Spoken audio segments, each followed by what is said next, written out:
What is a Windows device driver?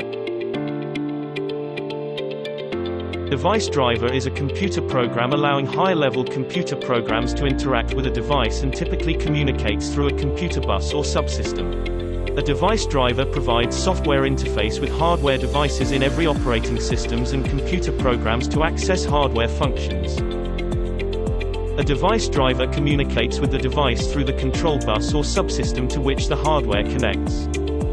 Device drivers are the hardware-dependent and operating system-specific. They provide the interrupt handling for any necessary time-dependent hardware interfaces. In the device, high-level applications interacts with serial port by using two functions: send and receive data.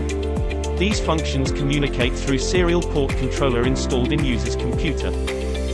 Device drivers interface printers, video adapters, networked cards, sound cards, local buses for various sorts, low bandwidth for input-output buses, computer storage devices, implementing support for different file systems, image scanners, digital cameras,